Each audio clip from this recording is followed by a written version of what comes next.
കർഷകർക്ക് നൽകുന്ന അധിക ബോണസ് നിർത്തലാക്കണമെന്ന കേന്ദ്ര സർക്കാരിന്റെ ആവശ്യത്തിൽ കള്ളപ്രചാരണവുമായി ബിജെപി നേതാക്കൾ.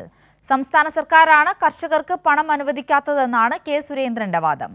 കഴിഞ്ഞ 5 വർഷത്തിനുള്ളിൽ 2000 കോടിയിലേറെ രൂപ LDF സർക്കാർ നൽകിയപ്പോഴാണ് ബിജെപിയുടെ കുപ്രചരണം.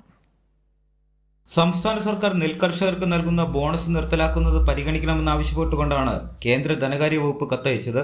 കർഷകരെ ദ്രോഹിക്കുന്ന നിലപാടെടുക്കണമെന്ന് കത്തിലൂടെ സംസ്ഥാന സർക്കാരിനോട് കഴിഞ്ഞ മാസമാണ് കേന്ദ്ര സർക്കാർ ആവശ്യപ്പെട്ടിരിക്കുന്നത്.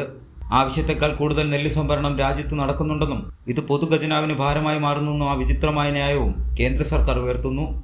എന്നാൽ ഇതിനെ പൂർണ്ണമായും പച്ചക്കള്ളത്തിലൂടെ മറച്ചുപിടിക്കുകയാണ് BJP നേതാവ് കെ സുരേന്ദ്രൻ. കേന്ദ്ര സർക്കാർ നൽകുന്ന പണം കേരളം ചിലവഴിക്കുന്നില്ല എന്നാണ് സുരേന്ദ്രന്റെ വിചിത്രമായ വാദം.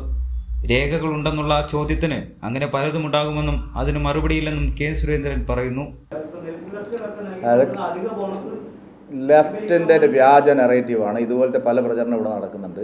ആ പ്രചരണത്തിനൊന്നും മറുപടി പറയാനില്ല. ഞങ്ങൾ കൊടുക്കാത്തത് കൊണ്ടല്ല, സെൻട്രൽ ഗവൺമെൻറ് കൊടുക്കാത്തത് കൊണ്ടല്ല, കൊടുത്ത കാശ് കർഷകർ കൊടുക്കാത്തതുകൊണ്ട്. അത്തരം ഒരു കള്ളപ്രചരണം ഇവിടെ നടക്കില്ല. വെറുതെ ചുമ്മാ കോടിയുടെ കണക്ക് ദേശാഭിമാനി വായിച്ചിട്ട് വർത്തമാനം പറയുന്നത്. കഴിഞ്ഞ 5 വർഷങ്ങളിലായി 2000 കോടിയോളം രൂപയാണ് സംസ്ഥാന സർക്കാർ അധിക ബോണസായി നെൽകർഷകർക്ക് നൽകിയിട്ടുള്ളത്.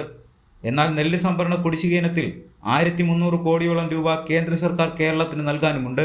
വസ്തുത ഇതായിരിക്കെയാണ് പച്ചക്കള്ളവുമായി കേരളത്തിലെ BJP നേതാക്കൾ കേന്ദ്രത്തെ ന്യായീകരിച്ചുകൊണ്ട് രംഗത്ത് വന്നിരിക്കുന്നത്. കൈരളി ന്യൂസ്, കോഴിക്കോട്.